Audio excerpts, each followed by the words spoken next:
Assalomu alaykum. Bugun siz bilan Instagram sahifamizga AI agent o'rnatishni o'rganamiz. AI agent xuddi sizdagi Instagram Direct'da gaplashadi. Kerak bo'lsa, sotuvlarni ham sizni o'rningizga qilib beradi. Direct'da mijozlarni qizdiradi. Siz oldin qanaqa gaplashgan bo'lsangiz, xuddi shunaqa gaplashadi va buni siz ham bemalol telefoningizni o'zida Instagram sahifangizga o'rnatib qo'ysangiz bo'ladi. Dars oxirigacha ham ko'ring. Hammasini men sizga ketma-ketlikda o'rgatib qo'yaman. Bugun siz bilan ChatPlace ikkinchi darsini hozir o'tamiz. Ikkinchi darsimizda biz nimalarni ko'ramiz? AI agent.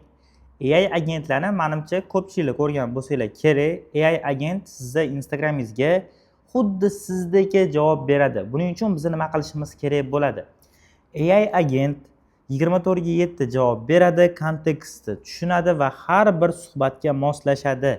Oson sozlash, ya'ni siz istalgan vaqt telefoningizdan barchasini sozlasangiz bo'ladi.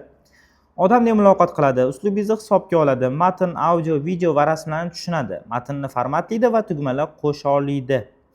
Suhbatni nazorat qiladi. Misol uchun qanaqadir savollarga javob bo'lmasa, ushbu savollarni aylanib o'tishga va o'sha yozgan odamga mos bo'lgan javobni berishga harakat qiladi. Faqatgina siz o'qitib qo'ygan o'sha bilimlaringizdan kelib chiqibgina. Xo'p, biza AI agent yaratish tugmasini bitta bosamiz. Instagram sahifamizdan qanaqa qilib ChatPlace'ga ulashishni oldingi darsda men ko'rsatib berganman. Va bu yoqda biza o'rgatishni boshlaylikka bossak bo'ladi yokida pastda boshqa o'rganish usullarini tanlab o'zimizning faylimizni yuklab qo'ysak bo'ladi. Fayl yuklash deganda biza o'zimizning biznesimiz yokida qaysidir, misol uchun o'zingizni deylik, polностью o'sha bilimlaringizni bitta faylga PDF faylga yig'asiz va fayl yuklash tugmasini bosib, siz bu yerdan fayllaringizni yuklab qo'ysangiz bo'ladi. Misol uchun o'sha kompaniya haqidagi umumiy ma'lumotlar, mahsulotlarning tavsifi, farqlari va narxlari, aksiya va maxsus takliflar, ko'p beriladigan savollar, hammasini siz aynan shu joyiga fayl qilib yuklab qo'ysangiz bo'ladi. Agarda qo'lda yozishni xohlamasangiz. So'z bilan yozishni bosib, siz o'zingizni o'sha chatbotingizga, ya'ni AI agentingizga qo'lda yozib, polniy hamma ma'lumotlarni shu yerda o'zida berib qo'ysangiz bo'ladi. Yokida chatlar orqali o'rgatishni bossangiz, bizani chatbotimiz, mana ko'ryapsizlar, AI agentimiz Instagramda biz oldingi odamlar bilan qanaqa gaplashgan bo'lsak, xuddi o'shanaqa gaplashadi. Endi hozir men bu akkauntimda odamlar bilan deyarli gaplashmaganman.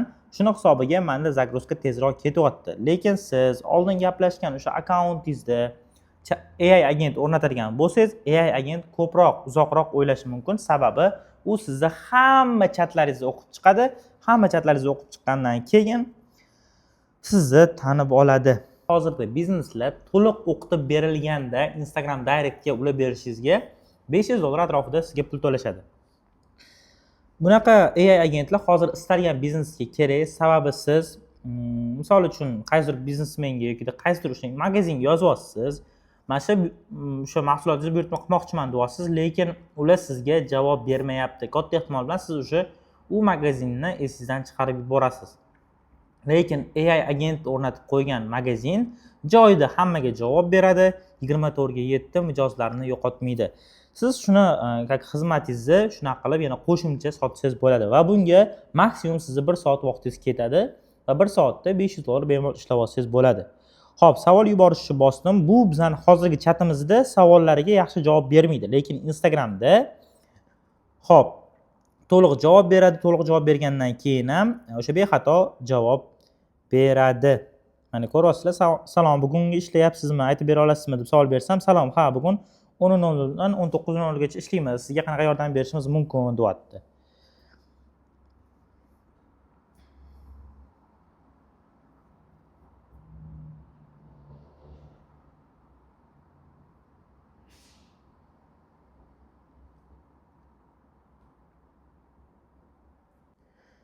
Mana ko'rib turganingizdek, bizning AI agentimiz o'qitildi. Endi biz nima qilamiz? Tepada ko'rib turganingizdek AI agentni yoqib qo'yish tugmasi bor edi, o'shani bosdim.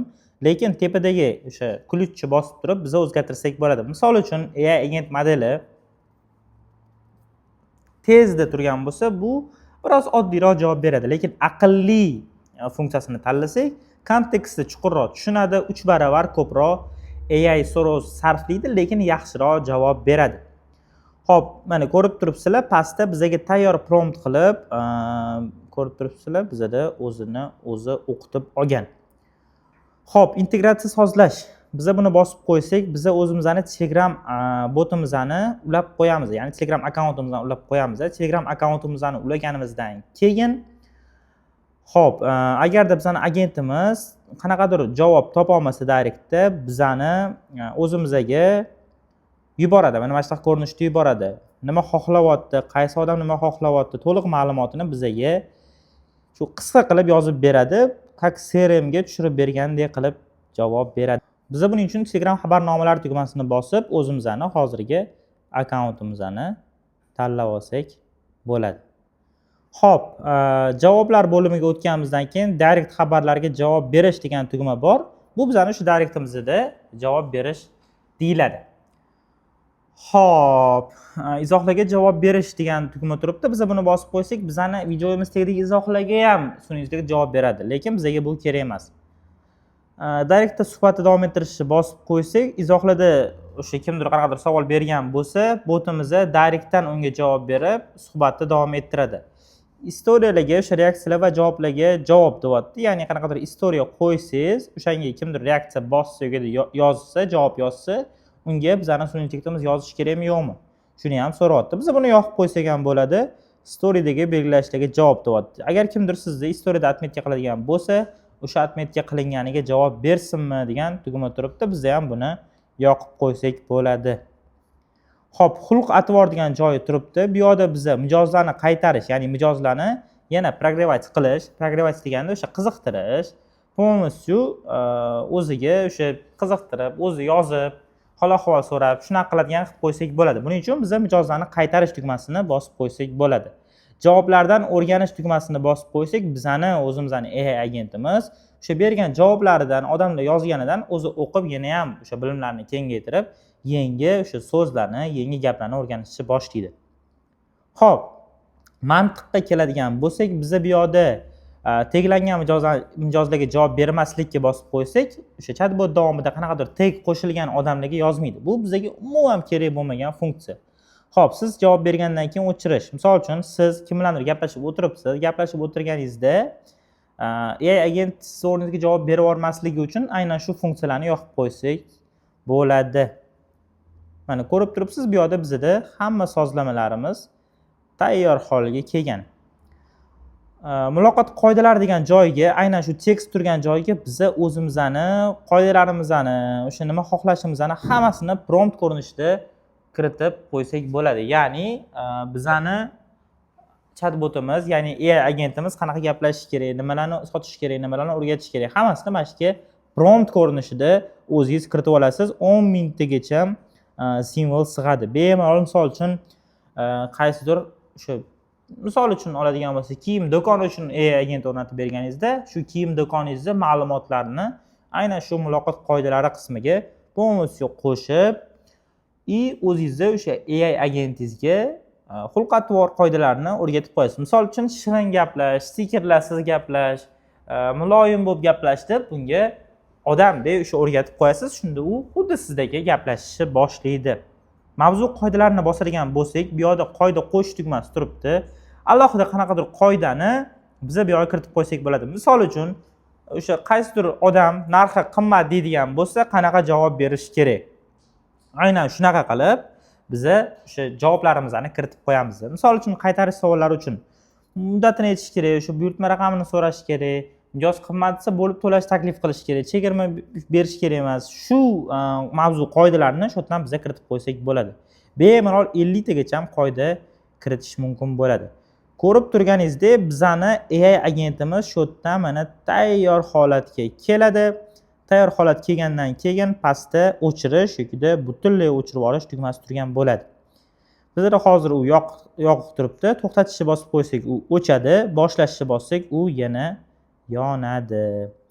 Analitika bo'limiga o'tirgan bo'lsangiz, siz bu yerda o'sha agentingiz qancha dialoglar gaplashganini, tejangan o'sha daqiqalarni hammasini bu yerda ko'rsangiz bo'ladi. Lidlar bilan qanaqa gaplashgan, eng ko'p berilgan savollarni hammasini siz bu yerda bemalol ko'rsangiz bo'ladi. Bilimlar bazasiga kirib, o'sha eng ko'p berilayotgan savollarni hammasini bu yerda ko'rib ketsangiz bo'ladi. Mavzu qoidalari o'sha bo'y aytgandek mana qanaqadir qoidalarni kiritib qo'yasiz. Javoblar yo'q tugmasining ichida siz o'sha agentimiz javob bera olmagan o'sha savollarni, so'rovlarni ko'rishingiz mumkin bo'ladi. O'sha boya aytgandek fayllar orqali o'sha bilim yuklab qo'yish, ma'lumot yuklab qo'yish yoki qo'lda yozish, muloqot qoidalari hammasini shu yerda o'zidan siz o'zgartirib ketsangiz bo'ladi. Xo'p, endi biz bu AI agentimizni sinab ko'rish uchun nima qilamiz? Ushbu akkauntimizga yozamiz. Salom deb yozib ko'rdim. Hozir menga u javob berishi kerak bo'ladi. Hozir mana xabarim ketgandan keyin. Mana ketdi. Endi menga mana AI agent yozyapti. Ko'rib turganingizdek, buning uchun alohida API olib, ularni yuklab, yana ularga alohida hosting qo'yib o'tirish shart emas. Mana menga srazu javob beryapti.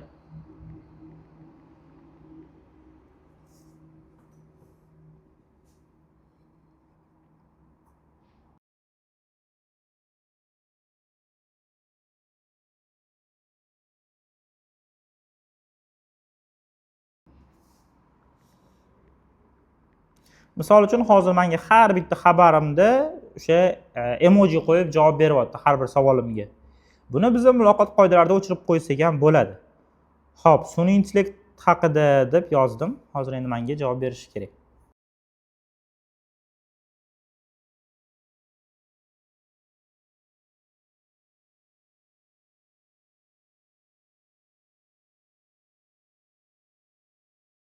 Eng qizig'i, bu sun'iy intellektimiz bir vaqtda o'zida bemalol 5-6 ta odamlar bilan gaplasha oladi. Ya'ni sizga bir vaqtda o'zida 5-6 ta mijoz yozadigan bo'lsa, siz bemalol bosh qotirmasangiz bo'ladi. Chunki sun'iy intellekt bizga siz o'rningizga javob beradi.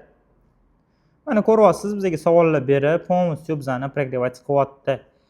Va AI agentni bunaqa o'rnatib qo'yish juda ham oson. Sizga uyga vazifa bo'ladigan bo'lsa, shunaqa AI agentni o'zingizning Instagram sahifangizga обязательно ulab qo'ying va uyga vazifa sifatida yuboring. Bundan qiziq darslarimiz hali oldinda, shuning uchun keyingi darsda ko'rishguncha xayr.